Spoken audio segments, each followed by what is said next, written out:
Alexander Carter stepped out of the glass doors of the private hospital wing with a kind of relief. He hadn't felt in years. The sharp sting of disinfectant still clung to his clothes. The fluorescent hum of the corridors lingered in his ears, and the weight of too many eyes on him, nurses, assistants, guards, had pressed like stone on his temples. But now, outside, the morning air was cold and thin, cutting through the ache behind his forehead like a blade. He drew in a long breath, savoring the silence that was so different from the life he usually lived. For once, there was no shadow following him, no polished shoes at his back. He had told them all, his bodyguards, his driver, his assistant, to wait inside. Just a 5-minute walk across the parking lot. He had said he could handle it. The lot stretched out before him. Rows of glossy luxury vehicles mixed with ambulances, the faint hum of engines lingering in the air. He adjusted the cuff of his pale blue suit jacket, tugging it into place like armor. Each step crunched against gravel, steady, measured. The steps of a man who had never been denied anything he wanted. But then his stride slowed, his eyes caught on a shape tucked between the white ambulances, half hidden in shadow. It wasn't the car itself that drew his attention first, though it was an odd sight here, a black Honda, battered. The kind of car that belonged in a scrapyard more than a hospital lot. Rust gnawed at the wheel wells. The hood was dented as though life had struck it too many times, and the rear bumper hung crooked. It didn't belong here among gleaming sedans and SUVs with tinted windows. Yet what froze Alexander mid-step was not the car's age, but what sat inside. He squinted, the breath catching in his throat. Behind the steering wheel, barely tall enough for her head to rise above the rim, sat a little girl, 7 years old at most, her hair pale and wild, tied into 2 uneven ponytails that made her look smaller than she already was. She wore a denim jacket several sizes too big, swallowing her thin shoulders, with a wrinkled pink dress peeking out beneath it. Her hands gripped the steering wheel so tightly that her knuckles were white, as though the car itself might run away if she let go. Alexander's first instinct was disbelief. A child, sitting there, in the driver's seat of a car parked outside a hospital. His world, one of polished boardrooms and measured decisions, had no space for something so raw and strange. And yet here it was, staring back at him in silence. He walked slowly, each step measured, careful not to startle her. The girl's eyes were fixed on the hospital entrance, wide and unblinking, filled with a desperation he recognized from places he wished he could forget faces. In foreign villages he had seen only through tinted windows, people who had already heard no too many times. When he reached the driver's side window, he crouched down and tapped gently on the glass. She jumped but did not scream. Her hand fumbled for the switch, and the window rolled down with a creak that matched the car's weary frame. She looked at him uncertainly, her lips pressed tight, as if she didn't know whether to speak or stay silent. "Are you here with someone?" Alexander asked softly, his usual clipped, commanding tone stripped away, without him meaning to. The girl nodded, almost invisible at first. "My mom," she whispered, her voice so small it seemed to vanish in the cold air. "Where is she?" Her eyes flicked toward the passenger seat. Alexander leaned slightly, his gaze following hers, and his chest tightened. A woman slumped there, her face pale, her hair tangled, her clothes spotted with sweat and faint streaks of blood. She looked lifeless, as if sleep had swallowed her whole and refused to let go. Alexander's throat closed. He looked back at the girl. "What happened?" "She's sick," the child said, her voice trembling but steady. "Really sick. She came inside. They wouldn't help. They said no insurance. She left before they could. Then she fell asleep. She's not waking up." The words landed like ice water poured down his spine. Alexander staggered back a step, the weight of what she said sinking in fast. A woman unconscious in his hospital's parking lot. A child gripping the wheel, trying to hold on to more than a car. He stared at Sophie, the name he would only later learn, and for the first time in a long time, Alexander Carter, the man who controlled empires, felt utterly powerless. Something in him cracked. This wasn't a business deal. This wasn't a negotiation. This was raw, unfiltered need, and it was staring at him from the desperate eyes of a little girl. Asterisk Alexander didn't think. He ran. His polished shoes slammed against the hospital tiles as the doors hissed open in front of him. Heads turned as he burst inside. Nurses blinking at the sight of a man they knew more from magazines and company newsletters than from any hospital corridor. His hair was still neat, his suit perfectly tailored. But his expression was wild, stripped of all the calm authority he usually carried. He didn't care. For once, he was not the man who owned skyscrapers. He was just a man who had seen a little girl gripping a steering wheel. While her mother slowly faded beside her, he shoved past the orderlies, ignoring their protests, and slammed his palm against the front desk so hard the pens rattled in there. "Holders, there's a woman out there," he barked, pointing toward the parking lot. "She's unconscious. She's dying. You need to help her now." The nurse on duty, a young woman with dark hair pinned into a bun, froze. Her hand hovered over the keyboard, eyes flicking between his face and the monitors behind her. "Sir, I think I know who you mean," she said carefully. "She came in earlier, but she wasn't admitted. She didn't have. I don't care what she didn't have." Alexander's voice thundered, echoing across the sterile white walls. Patients in the waiting room turned to stare. "She needs help. She is in your parking lot, unconscious, with her daughter sitting next to her. If you don't move this second, I swear." He didn't finish. A young intern, barely out of medical school, came running around the corner. Recognition flashed in his eyes. Everyone in the city knew Alexander Carter. The name meant money, power, control. But now, the intern saw something more dangerous: fury. He snapped into motion. "Trauma team, we need a gurney outside immediately." Asterisk, the words were like striking a match. Suddenly, orderlies scrambled, nurses grabbed equipment, and a doctor on call abandoned his chart mid-sentence. Alexander stood back, chest heaving, as the group thundered through the sliding doors. By the time he followed, the parking lot had become a scene of chaos. The black Honda was surrounded, the battered car looking even smaller under the harsh glow of emergency lights. The girl still in the driver's seat sat rigid, clutching the wheel as though it was the only thing tethering her to the earth. Her eyes never blinked as the gurney appeared. Two nurses pulled open the passenger door, and the limp form of her mother was lifted out. Tubes and wires quickly strapped to her body as commands were shouted in clipped voices. Alexander's chest twisted. The child didn't move, didn't cry, didn't scream. She just watched in silence, her knuckles white on the steering wheel, her small mouth pressed so tight it looked painful.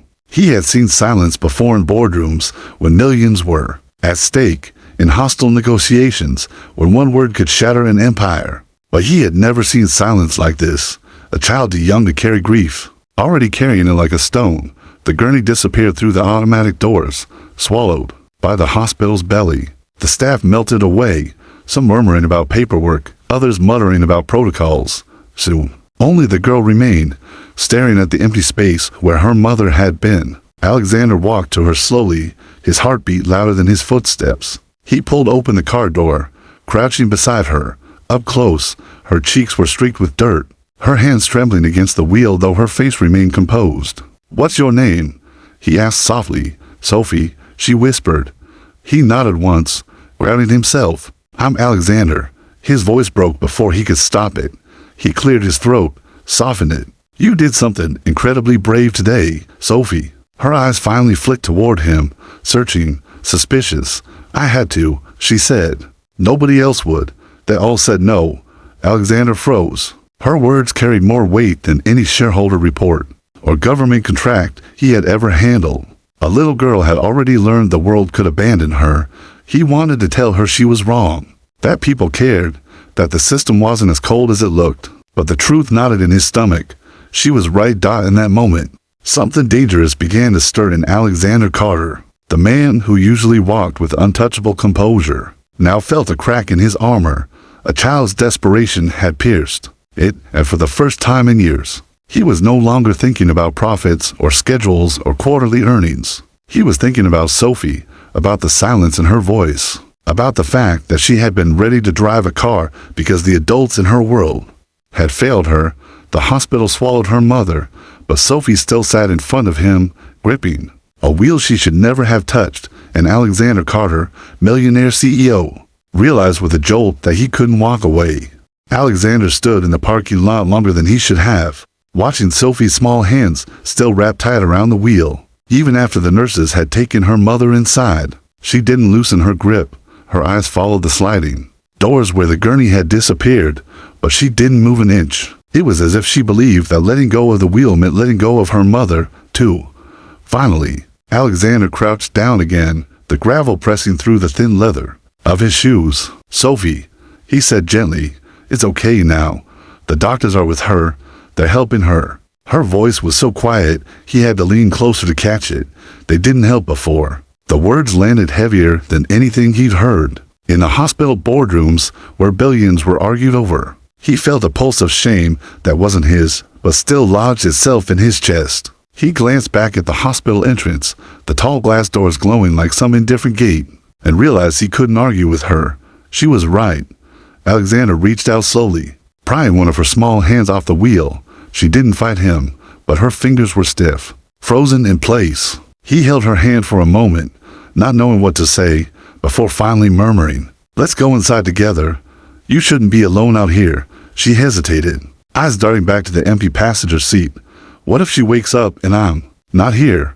"I promise," Alexander said, surprising himself with the weight in his voice. "I'll make sure you see her the moment she opens her eyes." Something flickered in her face, a mix of mistrust and hope, to feelings that didn't belong together, but somehow lived in her at the same time. Slowly, she slid down from the seat, her legs dangling awkwardly until her worn sneakers touched the pavement. She kept her gaze on the hospital doors as he led her inside. Her small hand tucked inside his dot. The waiting room fell into a hush as they entered.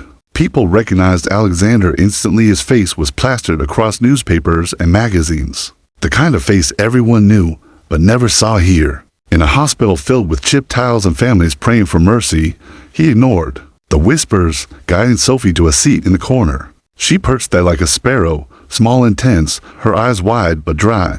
Minutes crawled by. Nurses bustled behind the desk, voices clipped and hushed. Doctors passed through swinging doors, speaking in medical terms that meant nothing to Sophie, but tightened the coil in Alexander's gut. He could read the subtext: complications, blood loss, risk. He had built an empire by reading between lines, and now every passing glance from the staff read like a warning. At last, a doctor appeared, tall and tired, his white coat streaked faintly with blood. He scanned the room before his eyes found Alexander. Relief flickered across his face, but it was quickly masked. "Mr. Carter," he said, nodding, "we're stabilizing her now. She lost a lot of blood, but she's breathing." Alexander felt Sophie's hand tighten around his. She didn't look at the doctor, only at him. Her unspoken question rang, louder than the man's clinical words. He crouched beside her. "She's alive," he said softly, still. Sophie's face didn't break. She didn't cry or smile. Instead, she whispered, "They'll let her go again, won't they?" The doctor cleared his throat. "Her condition is serious." Without long-term care, Alexander rose so fast the chair scraped against the floor. His voice cut through the room. "She's not going anywhere." He pointed toward the doctor, his words sharp enough to silence the whispers. "Do whatever it takes. You have every resource you need. I don't care about insurance. Bill it to me." The room seemed to freeze. Sophie's eyes widened, her first crack in the armor she wore so carefully. For a heartbeat, hope trembled across her face, but then suspicion returned, like a shadow. She tugged at his sleeve. "Rich people always say that," she murmured, almost to herself. "Then they leave." The words sliced through him deeper than he expected. In that instant, Alexander realized this wasn't just about paying bills or calling in favors. Sophie didn't need money. She needed someone who wouldn't vanish when the paperwork was signed. She needed presence, and presence was the one thing Alexander had never given anyone. He sat back down slowly, leaning close so only she could hear. "I'm not leaving, Sophie. Not until your mom wakes up, and not after, either." Her small eyes searched his, weighing whether this man, this stranger in a perfect suit, could possibly mean it. For the first time since he had stepped out of that hospital wing, Alexander Carter felt the ground shift beneath him. He had walked out alone to escape his world of control and power, but what he had found was something far more dangerous, a promise he could not afford to break. The waiting room was never meant for silence, yet that night it carried a hush that felt heavier than any courtroom or boardroom Alexander Carter had ever walked into. Sophie sat curled in the hard plastic chair beside him, her thin jacket wrapped tight around her shoulders, her little sneakers swinging off the edge. Every now and then, her eyes flickered to the hallway where her mother had been wheeled away, as though she could summon her back with a glance. Alexander watched her in the glow of the dim fluorescent lights. realizing how small she looked in a place built for grown-ups. How she had carried a weight far beyond her years simply by sitting. Behind the wheel of that battered car, hours stretched. Nurses came and went. Somewhere in the building, a monitor beeped steadily, its rhythm bleeding into the stillness of the night. Alexander didn't move. For the first time in years, he wasn't rushing to a flight or buried in reports. He wasn't rehearsing lines for a speech or calculating numbers in his head. He was waiting, and not for himself, but for someone else. When a nurse finally emerged from the double doors, Sophie snapped upright. Alexander rose too, every muscle tight. The woman's expression was careful, the kind that meant the news was balanced on a knife's edge. "She's stable for now," the nurse said quietly. "But it's complicated. Her blood levels are low. She's severely malnourished. And we've detected internal bleeding. The doctors are doing everything they can." But she glanced at Sophie, then lowered her voice. "Without consistent treatment, she won't make it. Long-term care, surgery, follow-ups. This isn't a one-time fix." Alexander's jaw locked. Money. That's what she wasn't saying. It always came back to money. The very currency that had built his empire now stood as the wall between this child and her mother's life. He lowered himself back into the chair beside Sophie. The girl stared up at him, her face pale, but unreadable. "She's not better yet, is she?" She whispered. "No," he admitted, "not yet. But they're helping her. They'll keep helping her." Sophie studied him, her eyes sharp, far too. Knowing for a 7-year-old. They said no before. They'll say no again. Her certainty chilled him more than the nurse's warning. He leaned closer, his voice low. "Not this time. I'll make sure of it." For the first time, she turned, fully toward him. "Why?" she asked. The question hung in the air like a blade. Not grateful, not relieved, just suspicious. Asterisk. Alexander faltered. Why? Why was he here? Sitting beside a child he had met only hours ago, promising things he had no right to promise? He thought of his penthouse suite high above the city, the walls of glass and steel that made the world look small. He thought of the family he had never built, the wife who had walked away years ago, telling him he would never understand what presence meant. And now here he was, faced with a child who could see through him in seconds. "I don't know yet," he said finally, his voice raw. "But I know I can't walk away." The hours dragged deeper into night. Sophie dozed against the armrest, her head tilting until it rested against Alexander's sleeve. He froze, unsure what to do, then slowly adjusted his arm so she wouldn't slip. It was a small gesture, one no one in the world would ever see. But to him it felt heavier than signing any billion-dollar contract. Just before dawn, the doctor returned. His expression was grave, his words clipped. "Mr. Carter, may I speak with you privately?" Alexander followed him into a side office. The doctor closed the door, his eyes flickering with something caught between pity and fear. "Her mother is holding on, but she's weaker than we realized. Malnutrition, untreated infection, anemia. She's been deteriorating for months. If she had come earlier, maybe." He shook his head. "We'll need a surgical intervention. But you should know this isn't just medical. There are legal concerns." Asterisk. Alexander frowned. "Legal?" The doctor hesitated, then said, "If she's been living in her car with her daughter, child services will get involved. If she doesn't make it, the girl will be placed into the system." Alexander's breath caught. Sophie alone in a world that had already denied her once. The image slammed into him harder than any market crash or failed merger. A child like her wouldn't survive the grinding machine of the system. Not Sophie. Not with those eyes that carried storms. He pressed his palms against the desk, his voice cold with fury. "She's not going into the system. Not while I'm breathing." The doctor blinked at the force in his words. "Mr. Carter," Alexander cut him off. "Do the surgery, save her mother, and whatever comes after. I'll take responsibility."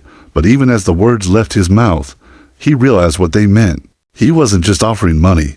He was tying himself to Sophie, to her mother, to a story that had nothing to do with balance sheets or stock prices. When he stepped back into the waiting room, Sophie's eyes snapped open. She must have sensed something in his face because she whispered, "They're going to take me away, aren't they?" He crouched beside her, steady in his voice. "Not if I have anything to say about it." And in that instant, the man who had spent his life avoiding bonds stronger than contracts felt the weight of a promise. He couldn't escape. Asterisk, the night bled in the morning, and with it came the heavy smell of antiseptic and burnt coffee. The hospital hallways were never quiet, but in the early hours, their noise became a kind of haunting rhythm, footsteps echoing, machines beeping, whispers bleeding through half-open doors. Alexander Carter sat rigid in the waiting chair, his tailored suit wrinkled for the first time in years, his tie undone. Sophie was curled beside him, her small head resting against his arm, her uneven ponytails brushing the fabric of his jacket. Every time he glanced down at her, he felt the strange tug of something he hadn't known he was missing. When the doctor appeared again, his face was grave. "We've kept her stable through the night," he said, "but the infection is spreading faster than we thought. She needs surgery immediately. Without it, she won't last." Alexander rose at once. "Then do it." The doctor hesitated. "It's not that simple. She has no insurance, no history in our system. We can't move forward without consent forms, identification, legal signatures." Alexander's patience shattered. "You've had my signature on billion-dollar contracts," he thundered. "You'll have it on this. Use my name, my money, whatever you need. She gets that surgery tonight." The doctor swallowed, then gave a nod. "We'll prepare." But as Alexander sank back into the chair, Sophie's voice slipped out, trembling but sharp. "You're lying, aren't you?" He turned to her, startled. "What do you mean?" Her little hands were clenched into fists, her eyes fixed on him with suspicion far too old for a child. "Everyone lies. They say they'll help, then they disappear. My mom said the same thing when people promised jobs. When they promised, they'd call her back. They never did." Alexander froze. The words weren't just a child's fear, they were a record of survival. Sophie had grown up in the cracks of the system, in the shadow of broken promises. Her distrust wasn't naive, it was earned. He lowered himself so his eyes met hers. "I'm not leaving, Sophie, not when your mother's fighting, and not after. I don't make promises I won't keep." She stared at him for a long moment before whispering, "My mom said that once, too."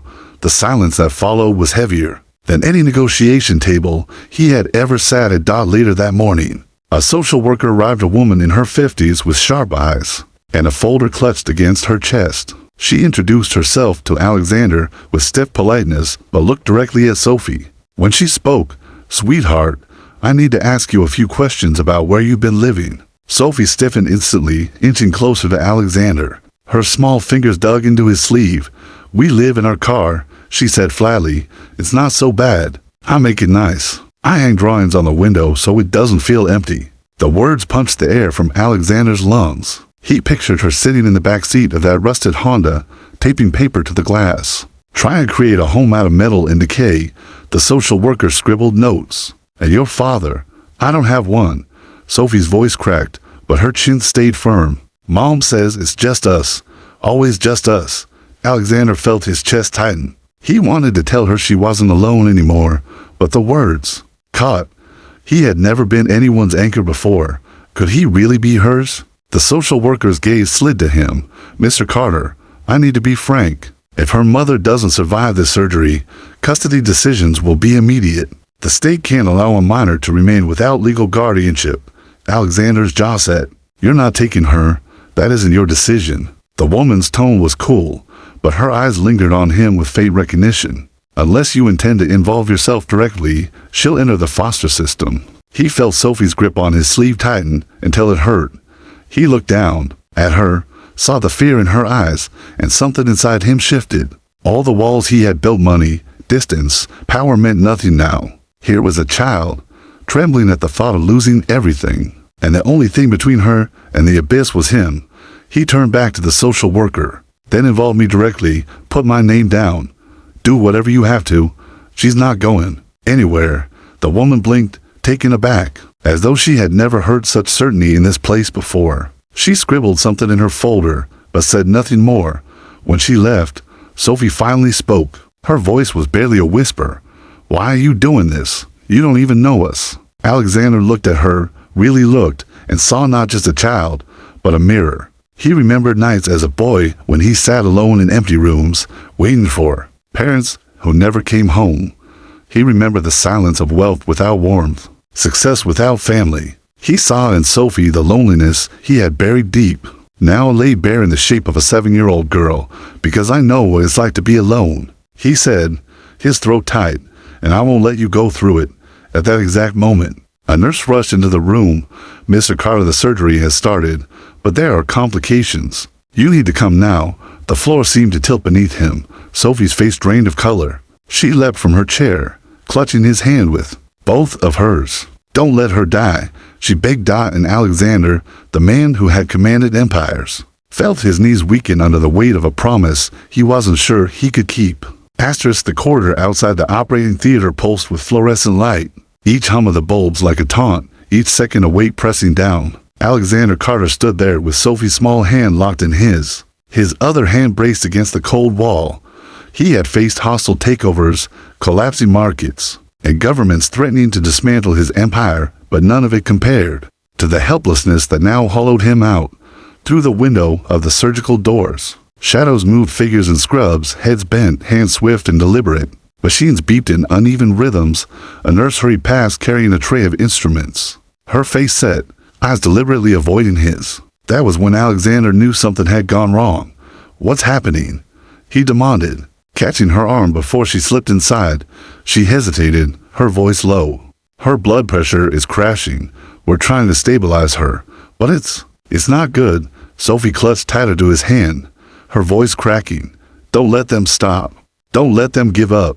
Alexander crouched, bringing himself eye level with her. Her little face was blotched with fear, her ponytails messy, her whole body trembling, but holding itself together with stubborn strength. "Listen to me, Sophie," he said, his voice breaking against the wall of his own fear. "They won't stop, and I'm not leaving her, or you." Her lip quivered. "They always stop when it's us." The words struck like a blade. Alexander's jaw clenched, fury burning through his veins, not at the doctors, but at the system that had made this little girl believe she and her mother were lives of lesser value. For a man who had built his fortune on efficiency and calculation, the raw injustice clawed at something buried deep inside him. Moments later, the surgeon himself appeared at the doors, his mask pulled down, his forehead streaked with sweat. "Mr. Carter," he said quickly, "she's in critical condition. We need a transfusion immediately." "But there's a problem." Alexander's stomach dropped. "What problem?" The doctor shifted uneasily. "She has a rare blood type. We don't have enough in the bank to sustain the procedure. Without it, she won't survive the next hour." Alexander's mind raced. "Then get it. Buy it. Fly it in from another city if you have to." "It's not that simple," the surgeon pressed. "Even if we order it, it will take too long. Unless," he stopped, measuring his words carefully, "unless a family member is a direct match."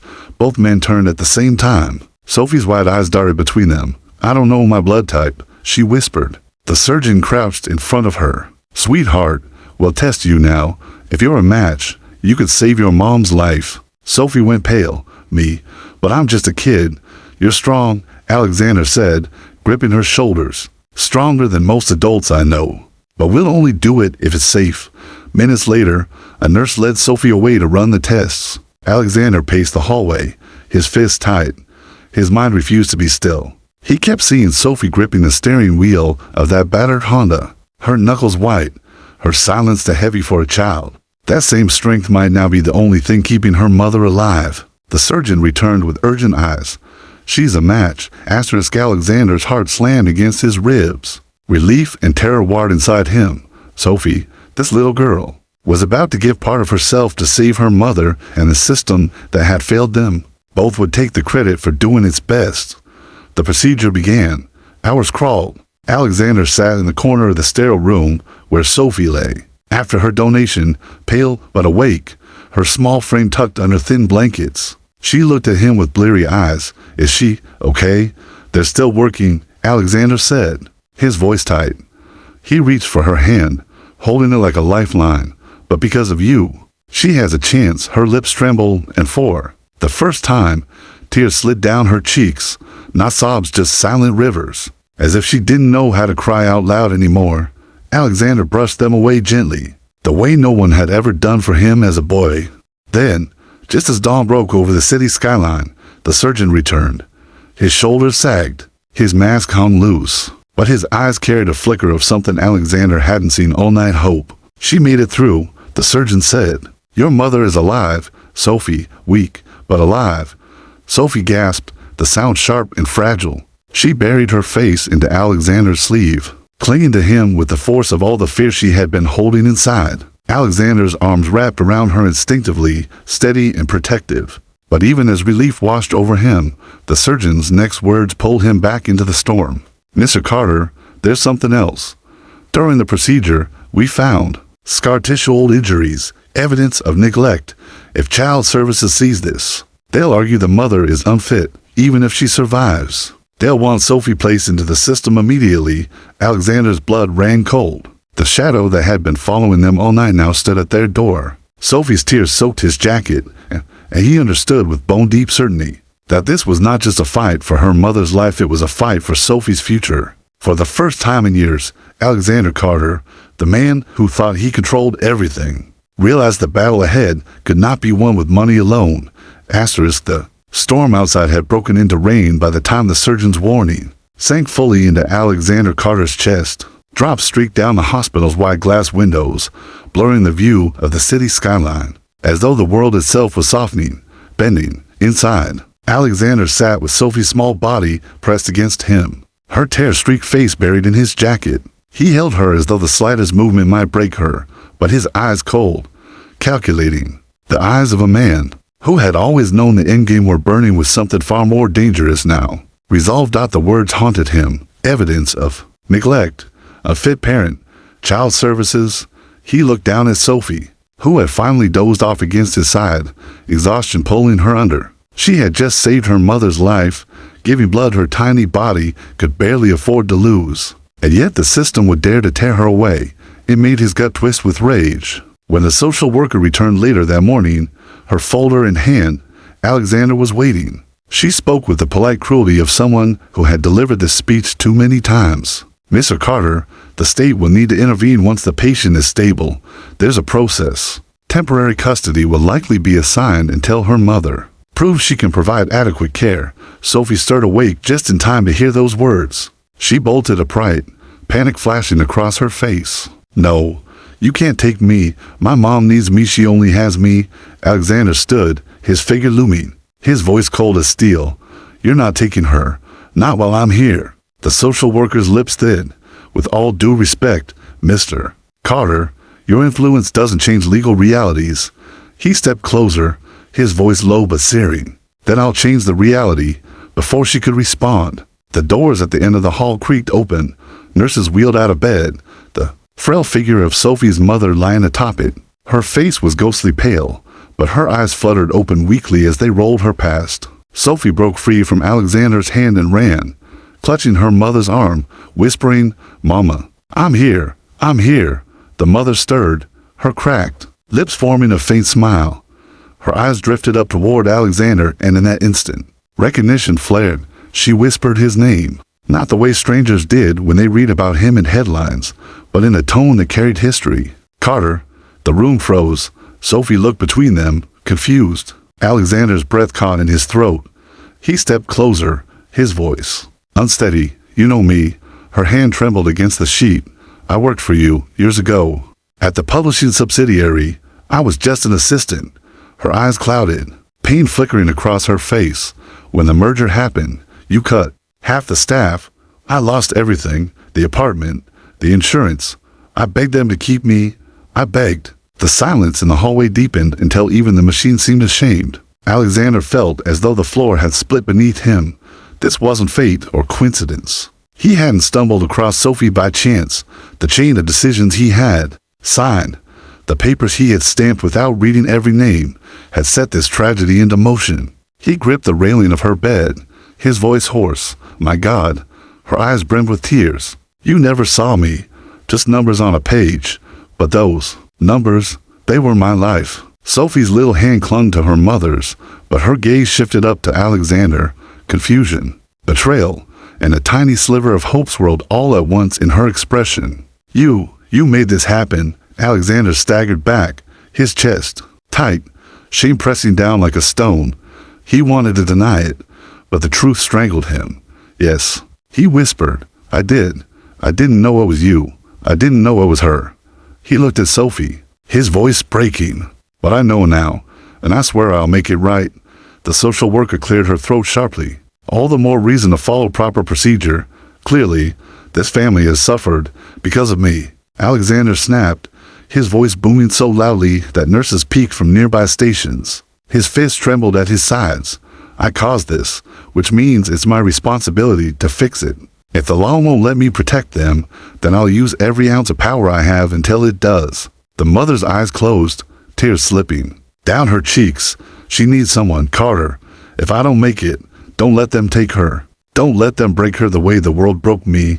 Alexander's throat closed. He sank to his knees beside the bed, his hand covering Sophie's small fingers as they held her mother's. His voice, stripped of all pretense, trembled as he whispered, I can't undo what I did, but I can give her what she deserves. A home, a future, love.